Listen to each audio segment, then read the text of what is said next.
I don't know if there's that much work to do for us as people who have had pets who have died to know how important it is. I think the work is around the rest of the world, recognizing what an impact the death of a pet can have. There's been a few folks I've worked with over the years who said, my mom died, my dad died, my dog died, and my dog dying has taken me out at the knees in a way that neither of my parents' death did. And that doesn't make any sense to me. So yeah, I think it's great to be having more conversations of recognizing the role that a pet can play in your life.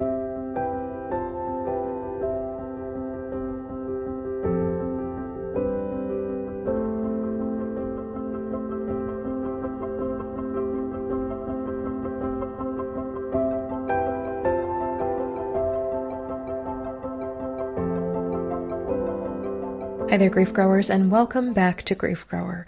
I am so honored and grateful to be here with you, as always. If you've been growing alongside me in my work for a while, welcome back. And if you are new to me and my work, hello. My name is Shelby Forsythia. I am a grief coach, 2-time, soon-to-be 3-time author, and the founder of Life After Loss Academy, which is an online course and community that has helped dozens of grieving people stop feeling lost, stuck, broken, and alone, and start building lives they genuinely love from the lives loss forced them to live. This includes not only death-related losses, because we know that death is not the only type of loss, but also losses like divorce and breakup, major diagnosis, and all the other life transitions that change your life. Here on the show, we believe that grief is not something to get over. It is something that we grow with and alongside, and that when we stop treating grief less like a problem to be solved and more like an invitation that we receive to live more deeply, we can create meaningful lives that are rich with the memories that we carry, the struggles that we faced and the hard things we've been through, and the precious awareness of what it means to be right here and right now. Today on the show, I am joined by Jana DeCristofaro of the Dougy Center, and we are talking about pet loss, how pets are so influential in our lives, why social media can be a tool for digitally scrapbooking our beloved pets both before and after their deaths, and how whether or not your pet's loss is gradual or sudden, you can offer them a good death, or a death that is representative of your relationship with them. Here's a little bit more about Jana. Jana DeCristofaro, LCSW, is the Advocacy and Education Manager at the Dougy Center. In that role, she facilitates peer grief support groups, hosts and produces the podcast Grief Out Loud, which you can find me on, and provides grief education trainings. She is also a step-parent, or that lady, to Captain, aka Captain the Fur Pig, who died on December 8th, 2024. At the age of 15. And we're going to be talking about Jana's introduction to, relationship with, and life with Captain as we talk about pet loss on today's episode. Let's get into it.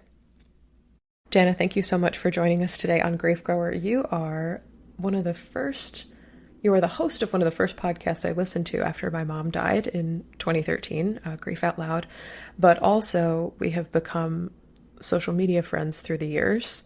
And I have had the honor and the validation of watching you grieve a pet over the past little while. And as someone who myself has lost a pet in the last May, it has been really validating to be in your digital presence, like be a part of your digital sphere. So I'd love for, in opening this conversation on pet loss grief, to talk about the bigness of it, why it matters so much, like why we should all care more about the pets we lose. But before we get there, tell us about Captain, your dog, who he was to you in life, who he continues to be, and anything else you'd like to share about him. And then we'll just go from there. Well, thanks, Shelby, for having me on the show and for inviting me to talk about Captain and pet loss. And I think when you and I first met for an episode of Grief Out Loud way back in the day, I think Gigi was in that interview. I bet he was. Yeah, I'm pretty sure that he made his way across the desk. And I remember when you posted about when Gigi died last May, and just feeling that like sucker punch to the heart and to the gut of any time hearing about somebody else's animal has died. So I appreciated everything. And I'm so glad I got to like meet him. I know, in a sense too, like, hey, I know that guy. Yeah. People, lovingly, so lovingly in my Patreon community back when I did that, and then also now in Life After Loss Academy, are like, I'm going to miss him on our calls, because he would just sit between my arms, like on coaching calls, like right next to the mic. His head would be here and the mic would be here. And they'd just be next to each other, or they'd just get a tail in the corner of the video, just sort of like flipping up and down. But he was very social. And I miss having him on calls too. But thank you for saying that. Yeah. Well, and Captain, that you asked about, Cap, he's been memorialized on a few Grief Out Loud episodes too, because he was in my office at the time I was recording, and he's snoring because he was an epic snorer. And there's a few episodes where you can hear his snoring in the background. I tried to edit it out, but now I'm kind of glad that the constraints of my editing software didn't allow me to get rid of it completely. So yeah. I think your original question was, why is pet loss so important? Why should we care more about it? And then a question about Captain and who he was. Both very hard questions to answer. I mean, I don't know if there's that much work to do for us as people who have had pets who have died to know how important it is. I think the work is around the rest of the world, recognizing what an impact the death of a pet can have. Although for so many people, they get shocked, I think, by the intensity of grief when a pet has died. There's been a few folks I've worked with over the years who said, my mom died, my dad died, my dog died, and my dog dying has taken me out at the knees in a way that neither of my parents' death did. And that doesn't make any sense to me. And I feel really guilty and confused and conflicted about that. So yeah, I think it's great to be having more conversations of recognizing the primacy. Is that a word? That's not a word. The primary. I think it's a word. Is it the primacy? We'll make it a word. that a pet can, the role that a pet can play in your life. I mean, even if you think about the words that people use, I've always used pet, but other people use companion animal or fur baby. I mean, that term in itself sort of recognizes the meaningfulness and the profoundness of that connection that you can have with an animal, that you are fully responsible for their care from the moment they enter your life to the moment they leave your life in their physical form. And I'm not a parent of a human child, but my sense is over time, kids are able to do more things on their own. And eventually maybe they move out or they go forward in their adult life, and you're still connected to them and responsible for them. But they're able to, not all kids, but many kids are able to feed themselves and take themselves to the bathroom and things that with pets that we are fully responsible for in terms of making healthcare decisions for them with a being who isn't able to communicate in words, and we have to work really hard to try to stay connected to them. So I just think there's an intimacy of knowing a pet and their needs that's really special and unique. Yeah, I agree. And I was laughing with my wife yesterday because some of our favorite posts on the internet, and we do not have human children either, and I don't want to compare pet children to human children, just kind of like I never call my books my baby, because I'm like, that is not a human child. And I get logically that that's true. But some of my favorite memes or posts online are like people posting pictures of their cats or their dogs or their birds or their hamsters and be like, this is my son. Hello, everyone. This is my son. This is my child. And it makes me giggle because it immediately relays like the humor and the intimacy of knowing a being that's different from you, but sharing physical space with them every single day of your life. That's what comes across to me. And yeah, living with Gigi, I think 11, 12 years of my life. He was with me the day I got the news my mom died. He was with me the day I got the news my best friend died. He was with me when my engagement broke up, when I got married to my wife, and when I met her. He was on the Zoom call when I met my wife for the very first time, because of course he jumped up on the desk where I was. And they are so integral in so many parts of our lives. One of my favorite pieces from, it's either What's Your Grief or Modern Loss. I don't remember which grief blog outlet wrote about this, but the title of the article is My Cat's Death Broke My Brain. And it was this person who had gotten a cat around the same time they'd also gotten sober, and so every sobriety milestone was also shared with this cat. And when the cat died, it was like this whole season of my life where I'd become presumably a better and different person, the person I've always wanted to be. The cat shared. And so when the cat's death sort of bookmarked a kind of ending to that, it was, to your point, profound. And I wrote down these words of guilt, confusion, primacy, of just like, this cat was in the orbit of all of this. They're literally in the everyday. We build our routines around their tiny little lives, or for horses and larger animals, their big little lives. And they really just are a part of everything. And I love how you've continued to validate that. I think you also asked me like, what was Cap like, or who Cap was. Yes, because I'll tell you, I'm so sad a little bit to know him mostly in death. I think you and I became social media friends sort of later in our relationship and later in his life. And so I saw a few pictures of him in his cute doggy stroller. But most of what I know is what you've shared of him through memory. And so I'd love to know how'd he come to be in your life, and what was belonging to him like? Well, Captain came into his dad's life, my partner Finn's life, when Cap was too young to go home to another family. He was December 5th, 2009, and Finn thinks he was probably, I mean, it's unconscionable, probably like 6 weeks old. He was so super tiny. Mm-hmm. Finn rescued him from a town in central Washington, and the two of them were just instant best buds together all the time. And I met Captain when he was a tiny, tiny puppy. It must have been maybe just a couple months after he came into Finn's life. Finn and his ex-wife, well, his wife at the time, ex-wife now, and a friend of mine showed up at my workplace at Dougy Center and brought Captain, but I wasn't expecting it. They just dropped by, and Finn reached into his hoodie pocket and pulled out this just the tiniest puppy fit in Finn's hand. And they put him down on the ground, and he was running around in my office. And I'm like, oh my gosh, he's going to pee on the carpet. Bring him into the tiled foyer. And so they let him run around in the tiled foyer. And I wasn't really like a dog person back then. So I was like, oh, how cute. See you later. Yeah. Bye. That's nice. Thanks for stopping by. And then about 3 years later, Finn and I reconnected, and we went camping, and Captain was on that trip, and I went off to pee in the woods, as you do when you're camping, and Captain trotted after me, and we were just like, that was it for me. There was no more not being a dog person. I was like, you're the best thing ever, and I'm going to do whatever I can to be a part of your life. So that was when he was 3.5, and he died when he was just over 15 years old. So I got to be a part of his life for about 12 years.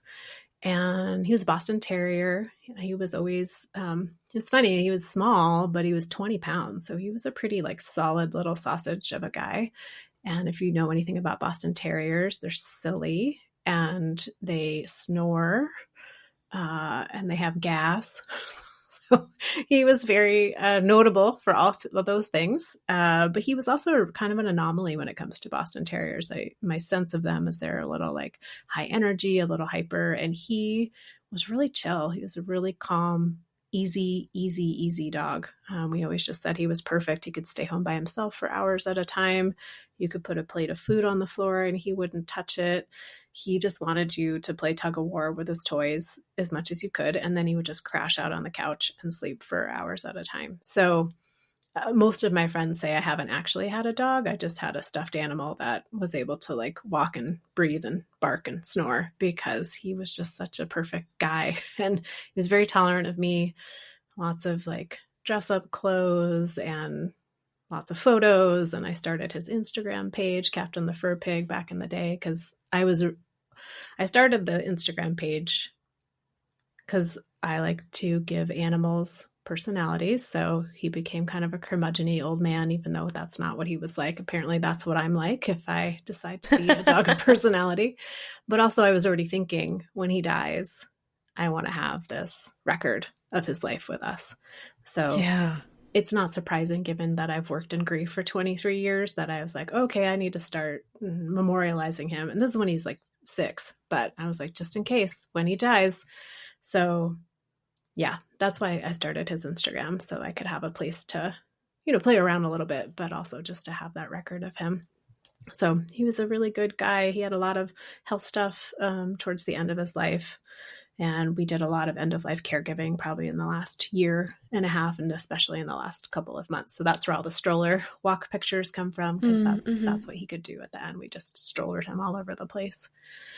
And yeah, I don't know, Shelby, I'm finding it's a really hard question to answer. Like, what was he like? He was, it's just hard to to distill down an entire life with a being into a couple of sentences, but he was just the best. So yeah, it reminds me of like, people tell me about your mom. I'm like, well, God, turn a diamond any one direction. What facet do you want to know about? Like, what can I tell you about? Same with my best friend. Same with Gigi. I can give you the highlights. But there's so many different things that come out so many different ways. And I actually didn't think we'd be going in this direction, but I want to talk more about memorializing on social media, because I think that's something that so many grieving people don't necessarily give themselves permission to do, because they fear judgment or backlash, or you're just seeking attention, or you need to be over it by now, or whatever the case may be. And I'll tell you, I have a private Instagram. I have the public one, Shelby Forsythia, and then I have a private one. But kind of, again, unbeknownst to me, from, I don't know, I'd say about 6-7 years ago until Gigi's death, anytime he did something funny, or I did my own Whose Line Is It Anyway, like rewrite improv songs of Mamma Mia when I would feed him. And he would meow in the gaps between words. And so I would record feeding times like that. Or I did like a Billie Eilish cover of the Barbie song for him when I fed him once. And again, he'd meow in the gaps. And watching those back is just like the most precious thing. And if I had those on my phone, if I tried to store them on a hard drive somewhere in a computer, I would not even know where to find them. But to have this moving record of him, of his voice, and like his purring and jamming his tiny little head right into my neck to sleep there, because that's comfortable, has just been one of the things that I am astounded at how much that has helped me remember him, and also cope with the fact that he's not here. I contrast it with my mom having little to no social media presence at all, and feeling like she's not pinned in the world in some way. Almost everything I know of her is on physical paper, and I have to go looking for it. It's not portable like social media is. And so, yeah, I wonder if you can speak more on the intersection of social media, grief, pet loss, like kind of those three things together. Yeah. Well, I was thinking about this idea, especially videos. And one of the things I've learned now, and if I ever have another dog in my life, I'm just going to have to apologize in advance, because there's going to be a video probably every day, because I have a lot of photos of Captain and I have some videos of him, but really wishing I had more videos, because there's something about taking a memory from the one-dimensional, which is what a photo can feel like to me, to the three-dimensional of a video, to see how they move or hear how they sound, to hear yourself with them. Some of my favorite videos are of Captain and his dad, Finn. Because the way Finn loved Captain and the way Captain loved Finn was so precious. And it's a side of Finn that you don't get to see except with Captain. And I'm sure that's true for me too, but I'm me, right? So I'm with myself all the time. But to see the love that came out of Finn for Captain, and the very few videos I have of the two of them together are my favorite. And, thinking back to the beginning of our conversation, how pets get interwoven into every moment of our life, and they're part of so many of our significant memories, and they're either there in the background or the foreground, or they're just always part of it. And yeah, thinking about like everything the two of them shared, and to have those videos feels really precious. So just a little side note there. And I think that's part of too with the memorialization and social media of, am I sharing for me? Am I sharing for him? Am I sharing for us?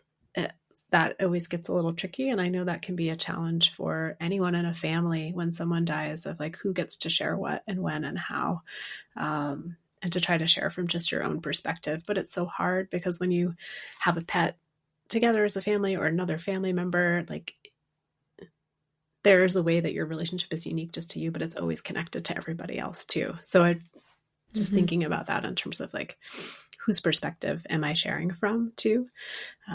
Which has been interesting, because I shared so much from like Captain's perspective on his Facebook page. Like I would post for him, and then I would talk for him and create a personality for him. And then when he died, I was like, oh wait, is that me? Is that him? Do I keep that going? Do I not?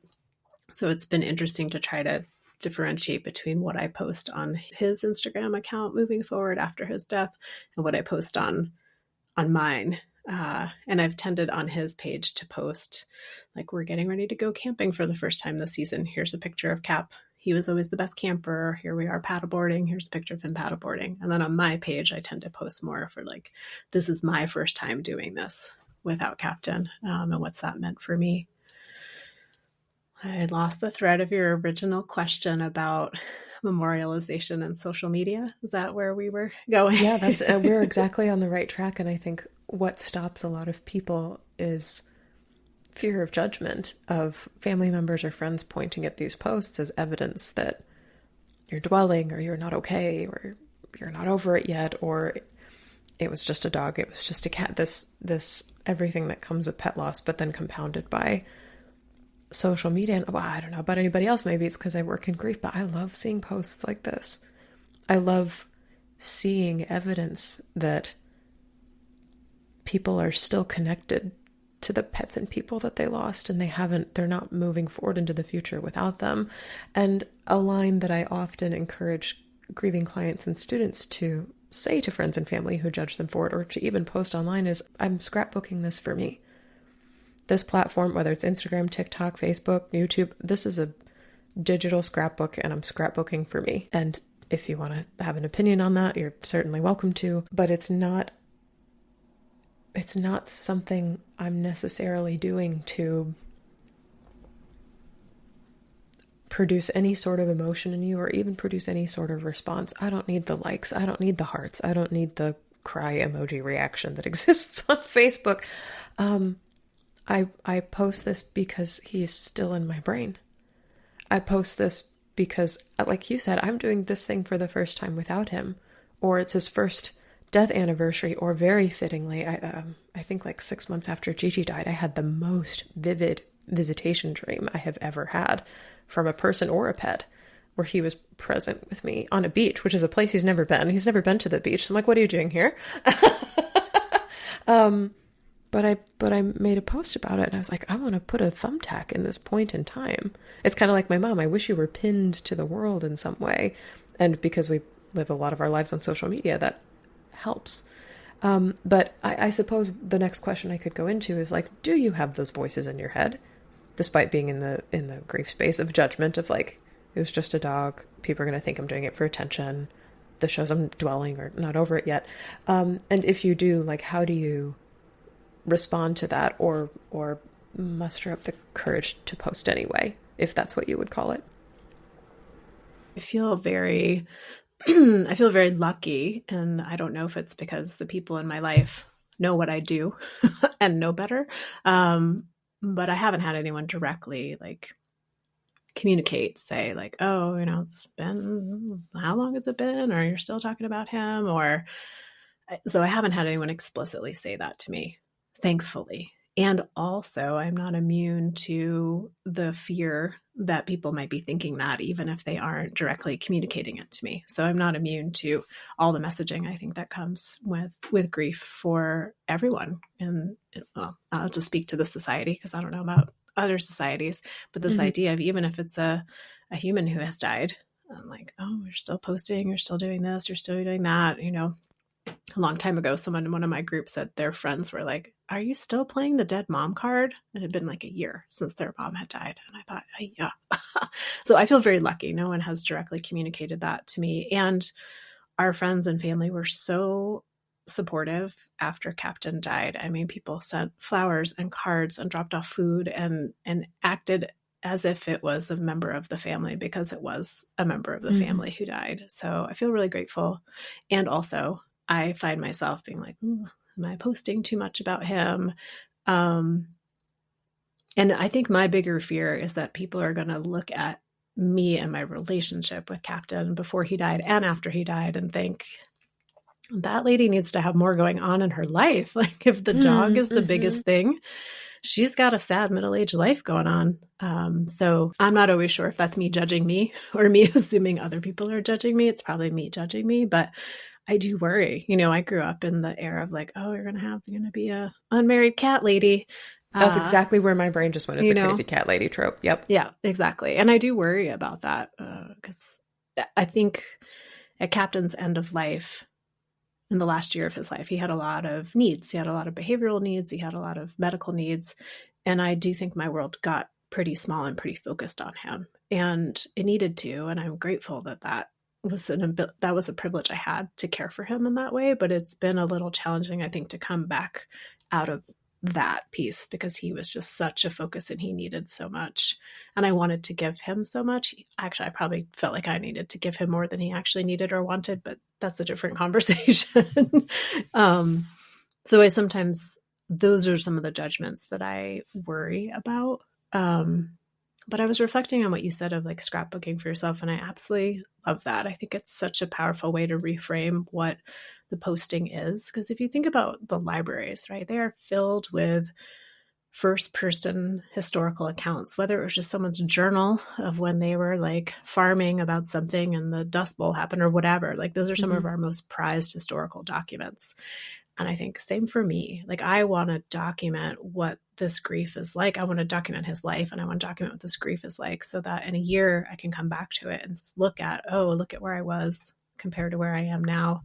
Maybe it's the same. Maybe there's a shift. But there's a lot of things I don't want to forget about the liminal space, I think, that happens right after someone or a pet dies. There's a liminal space that gets created. And I really wanted to capture that because it gets real ephemeral real fast and it dissipates. And then I'm left with just the endurance part of grief, right? The ongoing nature of it. That's just sort of this like day to day can feel a little grindy. And there's this, I don't know how else to describe it except that it's just like this liminal in between space after he died. And I really wanted to make sure I was capturing that. And oftentimes when I go to post, it's not something I'm thinking about. I just sit down and something just comes to me and it just comes out. And I do a lot of writing and it does not come out like that usually. It is not that easy. It's like gnashing to get every syllable onto the computer screen. And I go back to a long time ago. I heard I think it was Elizabeth Gilbert's TED Talk, or she did a talk about how she writes, the author of The Signature of All Things and Eat, Pray, Love. And she's like, I can feel it coming across the field and the farm and I have to run inside and make sure I open up the door to capture it, or it just goes by me and lands with somebody else. And I feel that way sometimes with these posts about Cap. I'm like, I got to just open the door and let it in because it's coming to me. I'm doing it, but it's coming to me. So it feels more like an honoring. But, I always joke about being an only child. So I do think I always have this fear of being perceived as like entitled, or what do they always say about only children? Not selfish. I mean, I think entitled was a great word. There's some word that people are like, don't let him be this way as an only child. I can't remember what the word is, but I was always terrified of that growing up. And so sometimes when I post, I worry like, are people going to be like, oh gosh, there goes that only child again, just turning the spotlight on her. But it's really turning the spotlight on Captain and who he was and who he continues to be in my life.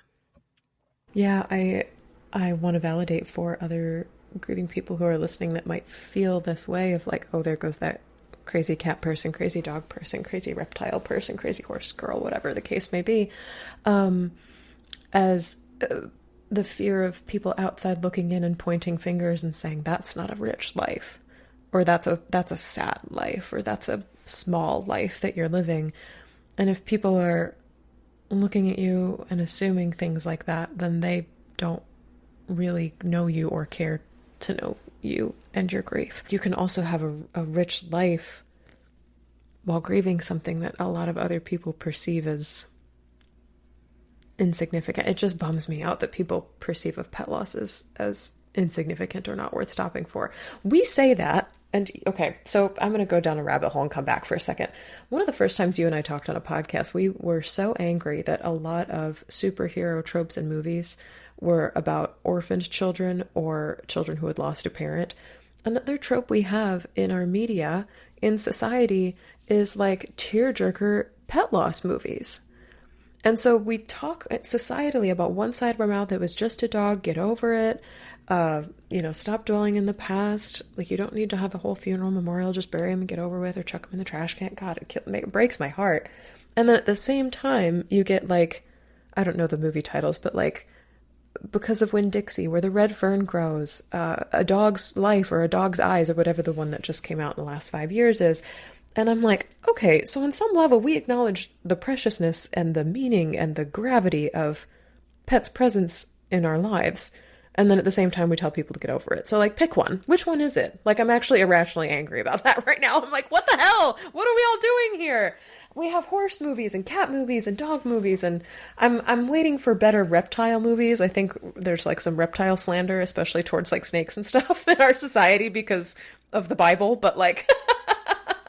But there's been parrot movies and there's so many other, there's the sense of like, yeah, pets are absolutely woven in. And then we tell people to get over it. So like, how are we doing both at the same time? Tell me your thoughts. Well, I think we do the same thing for humans too. I mean, think about how many tearjerker holiday movies are out there of a parent who dies, and it's so profound in the movie and all of that. And then a year goes by and we say to people who've had a human in their life die, like, oh, it's about time. I'm a little worried about you. So yeah, it feels like it's the same thing in that way of, well, my other thought about that too, I tend to avoid a lot of movies that had pets die in them because it just couldn't. But I remember I watched Hachi, about the Akita. They used to follow his owner to the subway station every morning and wait there for him until he came back. And then one time the owner died, I think of a heart attack, and Hachi came to the subway station every day. And then now there's a statue of him. So that's one of the movies I made it through. And I feel like a lot of those movies don't show you the after very well. Yeah. So they lead you up to when maybe the dog or the person dies.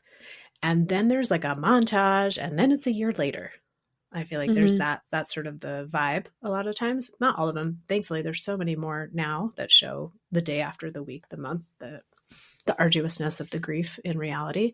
But a lot of them will like just cut away and come back. And a year later, everyone's kind of sad and they hang a Christmas ornament. And then there's a new whoever in the room. There's a new like puppy, they're unboxing a puppy. Yep, this is exactly what they're doing. And I was like, okay. And there's probably some element of that there's a good chance, not everybody, but there's a good chance that folks will have more than one pet in their life in a way that people don't have more than one mom in their life.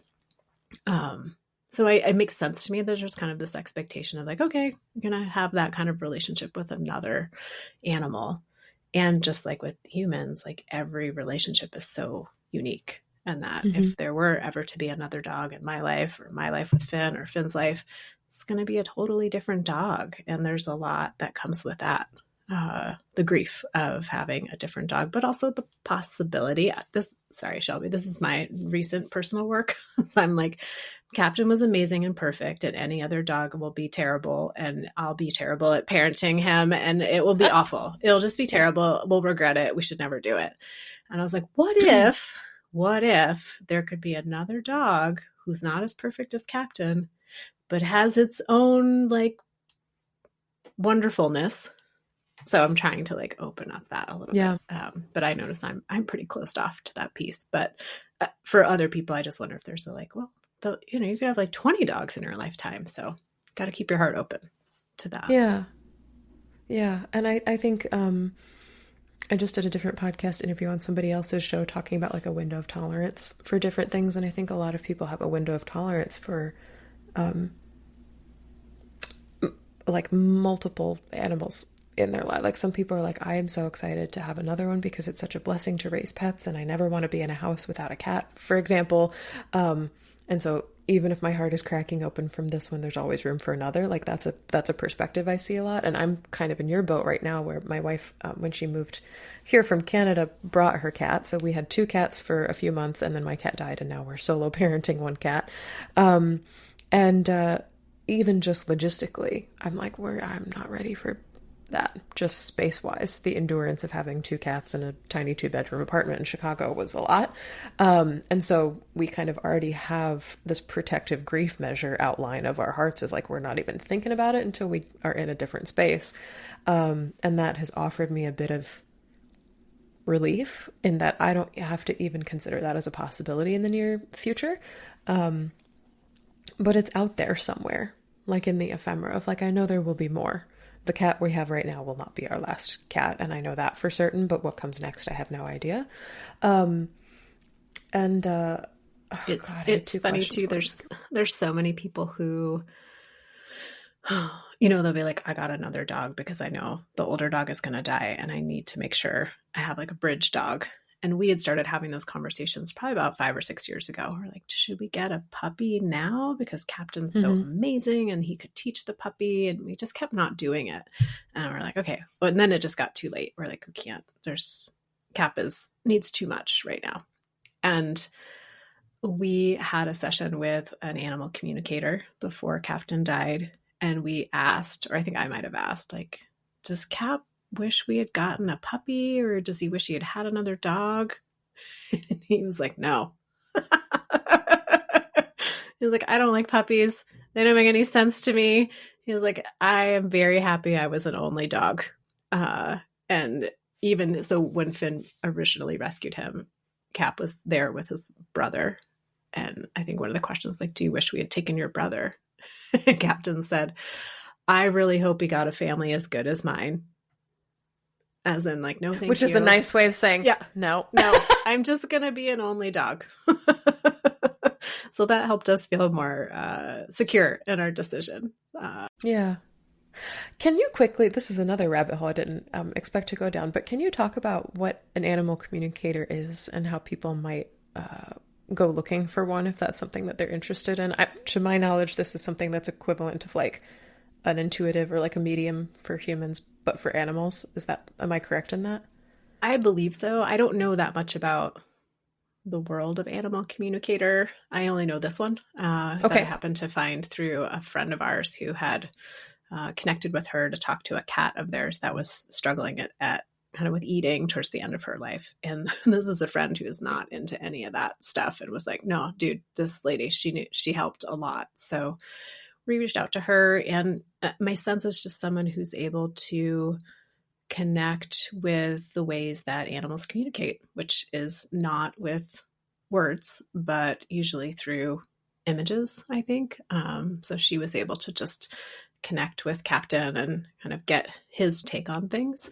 So I don't want to speak to like their work because I don't know exactly what they do, but there are many, many animal communicators out there, I know. And we found it to be really helpful. In fact, at one point she was like tuning in to him to ask him about, I think, what he was eating. And he was sleeping during this whole session. He was just like crashed out, snoring away in the other room. And she's like, yeah, he's just letting me know he just wants more meat. However you can get it to him, he just wants more meat. And the moment she said more meat, he like popped up and looked at us.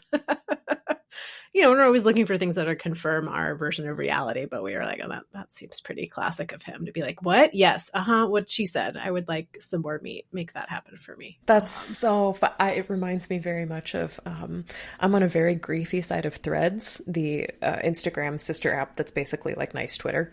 And somebody who is a horse owner or works at a barn said they had an animal communicator come in once just to relay the thoughts of the animals that were still present, like the horses that were still present. So no one had died yet. And one of the horses said, yeah, I like all the stable hands here and all the trainers here, but there's one I don't like because she keeps calling me a sandwich. And she's like, why do I just keep getting this picture in my mind of like a Subway sandwich or like a submarine sandwich? And this person who had written the thread said, yeah, the horse's name was Hogan and I kept calling him Fat Hoagie. And no one else knew that. Like, just no one else knew that. And it was the funniest thing. He was like, yeah, could you quit? Could she get her to quit calling me a sandwich? And it was the funniest. I was like crying, laughing, reading this. And I'll say, grief growers, if you know an animal communicator, please reach out and have them come on the show because I would love to know more about this. The only one I remember, there was a guy that did it on like night TV when I was a kid, and we'd watch him. Was it Caesar? Caesar Milano, animal communicator. I don't know. He was like a dog medium or something like that. But it was like a big TV thing to talk to animals in a way that that we could understand, like to be a bridge of that gap of how they speak and what they want us to know. I want to pivot really quickly, Jana, and talk about, because both of you and I live in grief world, and both of us got the blessing and the curse of knowing each of our respective pets was dying. And so I don't know about you, but I got about 24 hours notice. I don't know how long you had, but to sort of like plan, like, how do I want his death to go? Which is not something I got to do for my mom or for my best friend. And so Gigi was the first time in my life where I actually got to do what so many grief practitioners and death doulas advise us to do, is how do you create a quote unquote good death? How do you make it as tailored to their personality and their life as you possibly can in the time that you're given? And sometimes it's a few hours and sometimes it's weeks, if not years, especially in the case of like a terminal diagnosis. And I know for Gigi and myself, we watched his namesake movie. He's named after Gigi from Kiki's Delivery Service, an old Hayao Miyazaki film from the 80s. We spent the night on the couch together. My wife and her cat slept in the bedroom, and then we slept out on the couch and kind of had our last snuggle session together. He developed a lot of food allergies in life, and so he could only eat rabbit and then like a super hydrolyzed chicken at the end of his life, but he loved salmon and tuna and just was not allowed to have it, so he got to have as much salmon as he wanted the next day. He also got to have a lot of brushes and a lot of pets, and one of my favorite ways to greet him was like flipping him upside down and like yelling in his belly. And so we got to do, and my wife recorded on video, and I'm so glad I have it, a final yell into belly, which is what we did the morning that he died. And I went for a walk before we had vets come to our house, which was lovely to not have to go to an office. But the garden that I grow in our community garden, I grew catnip that year. And so I made him a little wreath out of catnip with a red flower on it because his collar was always red. And after the vets came, I asked them after there was a series of 2 injections to euthanize him. After the first one, I said, can we just sit here for 1 minute, just 60 seconds? And I just want to feel him breathing on my lap and like say goodbye to him and just feel what it's like to be with him one more time alive before he is no longer. And I learned later that this is like a practice in medicine called the pause. And sometimes people will do it before a person dies, and sometimes they'll take 60 seconds after a person dies to just honor the fact that they were freaking here, that they lived. And after the time was up, they gave him the second injection and he was just gone. And I like to think it's because we took time to pause with him, but we asked for so much time with his body, like 2-3 hours before the people from the pet crematorium came. They're like, how much time do you want? And I was like, I didn't even realize I could ask for more time. Because that's something I didn't consider with my mom and I didn't get with my best friend. And so kind of stacked up like a row of really heavy but really significant and sentimental grief dominoes. They all fell in such a way that this terrible thing happened. And also it was one of the most meaningful, like 24-hour spans of my life. And it felt customized and tailored to him. So I wonder if, as grief professionals, if anyone is listening who knows that they have a pet with a terminal illness who's going to die soon, like if you could offer some ideas of maybe things you did to make his end of life in grief speak a good, air quotes, a good death. Thanks for sharing all of that, Shelby. You took me right there to those last 24 hours with you and Gigi, and just having that element of choice and opportunity, which you didn't get with your mom and with your best friend, and how meaningful that can be. And, you know, it was tailored to him, but it was also tailored to you. And I think that's a big part of it, right? That we get to tailor it for ourselves as well. It's interesting. Cap had like a degenerative, there was no like name for the condition. He just slowly lost function by function over the last couple of months of his life. So we had a lot of time, but his caregiving requirements were so high, and his personality was so diminished by the time he died that I don't think there was a lot of intention behind like what would he want, because he was not really there. And that was really hard. So it was like, what can we do to keep him in pain. He just was not there, neurologically, I would say. So it's interesting. Like if he had still been him, the things I would have done at the end of life would have been really different. Like I would have tried to do all of his favorite things. More meat. More meat. Yeah, we did. He had meat the day the Grim Reaper vet came. We gave him his meat. And he did still enjoy eating right up until the very end.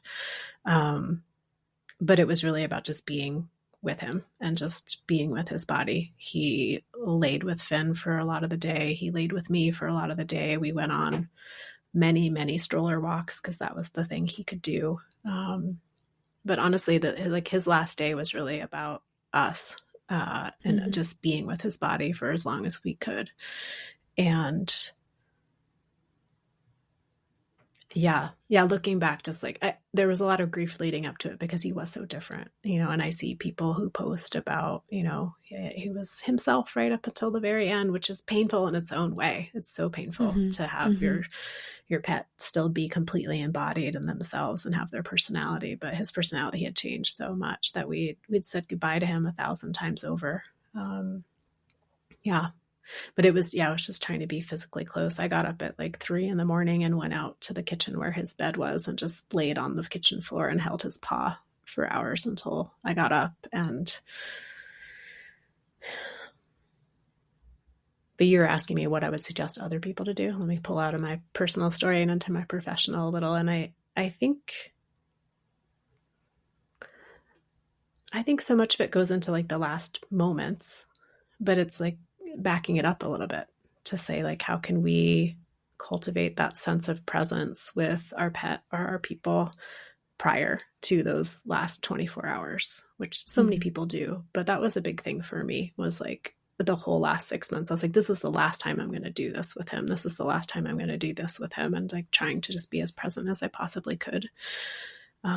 I do think getting information ahead of time is really helpful. We tried to get as much information as we could ahead of time, but it was the first time either one of us had a pet where we were intentionally saying goodbye in that way. And everyone's oh, you want to do it at home? You want to do it at home. So we just did it at home, and it was fine to do it at home. But then I was oh, there's people who actually choose to go to the vet, and that's an okay thing. And I had just had this idea that was the bad thing for the pet. Never go to the vet, always have the vet come to you if you can. And I was no, there's some people who don't want their pet to die in their home. And that's okay. So just gathering as much information so that you can make some of those choices. But I also think giving yourself a lot of grace for when it happens. And then you look back and you think, oh, I could have done this. I could have done that. That's always going to happen. Even when you have all the time in the world. We went to spread a little bit of his ashes at the beach on New Year's. He died on December 8th. And on New Year's, we went out to the coast because we would always spend New Year's at the coast with him. We were going to spread just a tiny bit of his ashes, 8 grains, maybe. And we, where are we going to go? And all these conversations and trying to make decisions. And then it happened, and I felt oh, I should have been that person who put out candles and drew a mandala in the sand and gathered up leaves and branches and made it look beautiful. But we didn't. And that was okay. But I felt that oh, I wish I had done more. So I think the practice for me has just been knowing that that's going to happen. No matter what, I'm going to feel I wish I had done more, so that I can just let that be the experience and not give myself such a hard time for that. Because I think in the moment you're doing what feels the best and right for you and for your pet. And in retrospect, it's one of the downsides maybe of social media and seeing people posting about what they do for their pets. It's oh, I could have got the blue one, or I could have done the green one. Now I'm I could have turned him into a diamond. I had no idea. Yeah, all those idea. Yeah. And then just in the moment, trying to take a moment to just be present, to be does this feel like the next right step? And it doesn't have to be curated all the time. Yeah. Yeah. And something I want to grant permission for too, if people haven't considered doing this, is you can continue to have pseudo or semi funerals, memorials, rituals, remembrances months and years later, to me, I'm like, what's stopping you from going to the beach and drawing a mandala on another year? Like, it won't be the same as if it had happened in the moment, and that I can validate for sure. And also, something we talk about often in Life After Loss Academy is my community is like, loss takes a lot of power away from you, but one of the things you do have the power to do is insist on your loved ones coming with you all the time.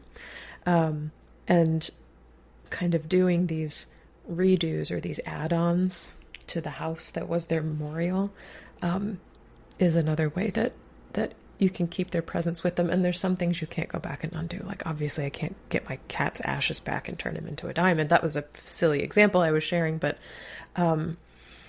there are some things that aren't undoable or redoable, like you're not able to do them again, but other things, especially where it's like, now I have more energy, or now I have people with me, or now I have no one with me, like no one's watching how I'm going to do this, so I get to do it by myself, or now it's been X number of years, or now I'm in this location that they would have never seen, or that they would have loved, or that we always went to together for the first time without them. Like, there's so many like tiny doorways of opportunity to not just maybe redo something, but to continue memorializing too.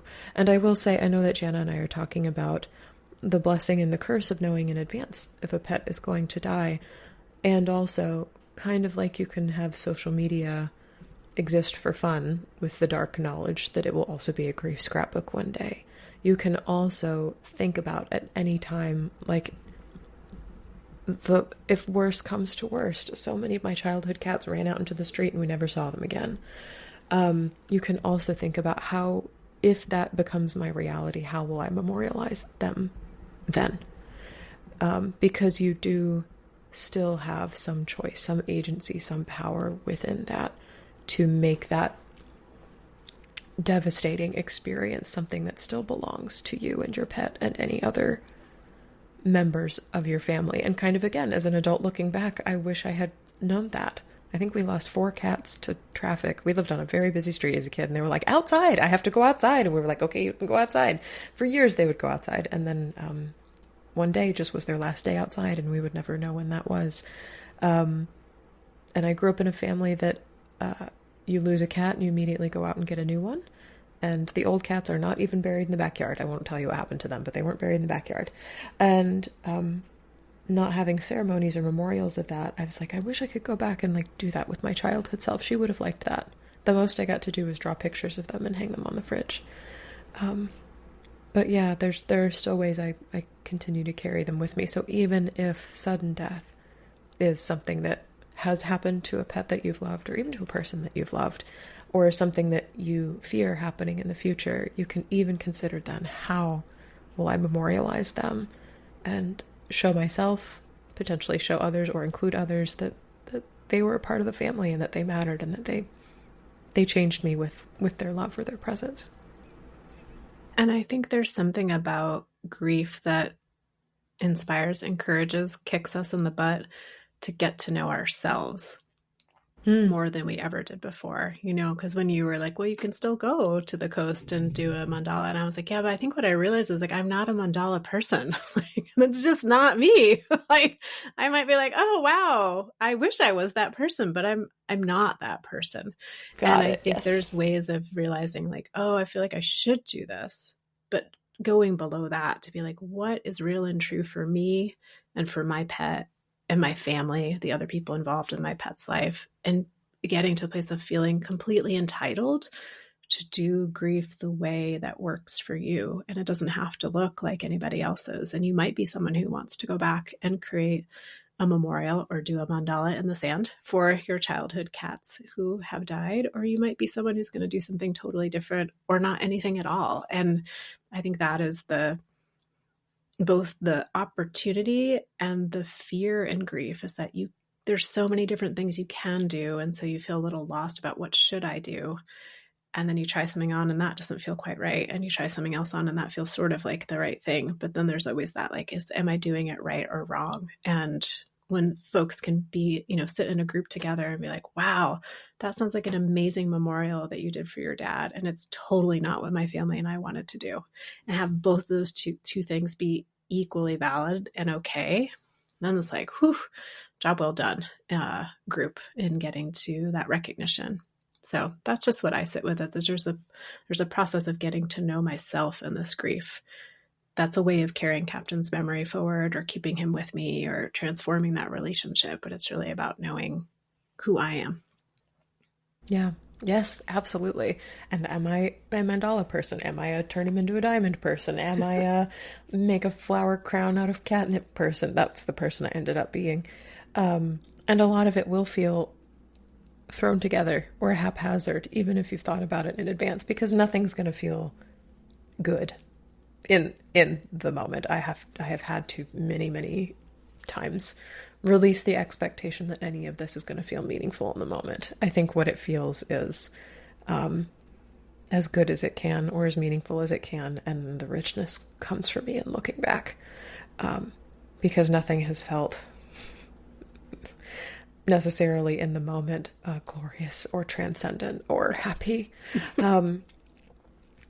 Sometimes the best I get is connecting, and I think that's more the target that I aim for in thinking about what constitutes, again, air quotes, a good death.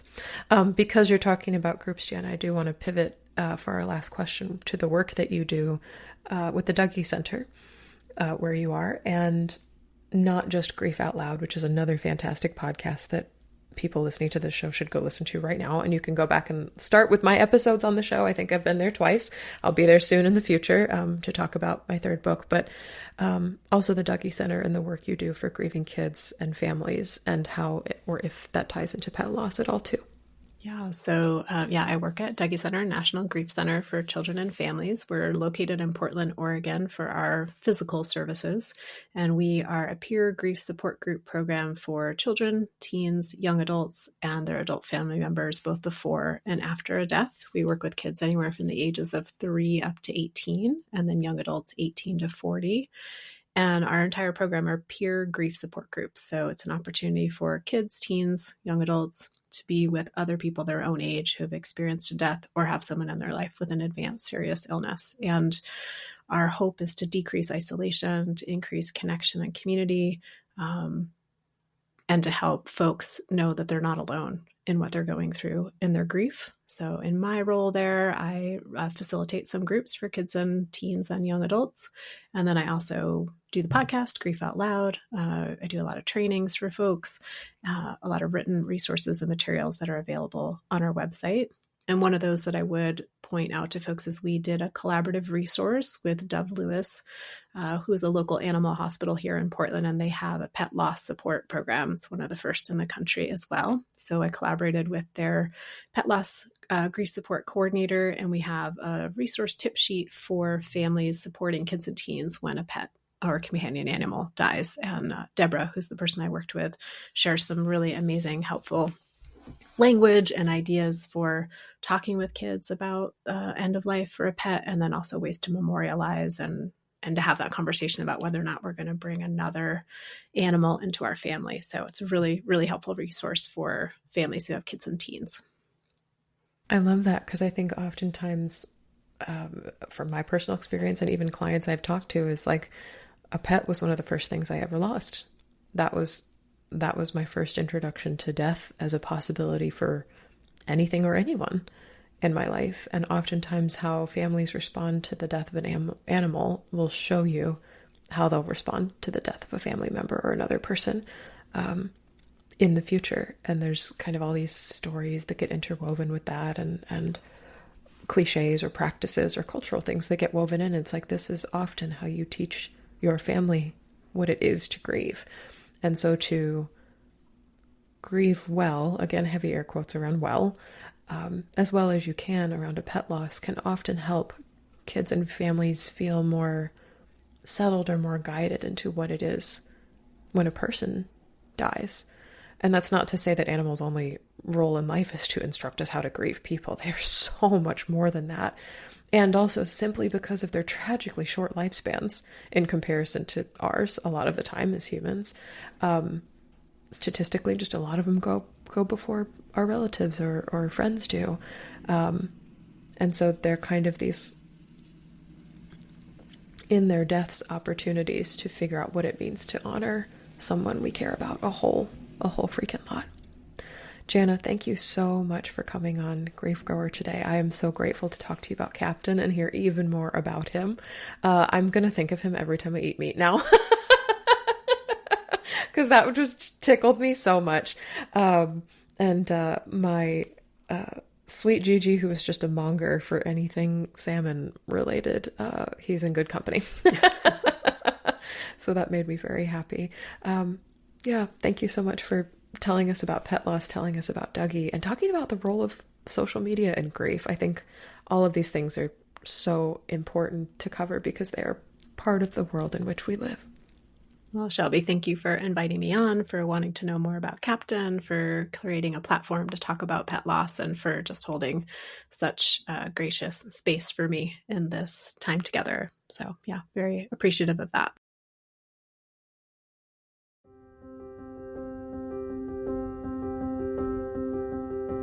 That's all for this episode of Grief Grower.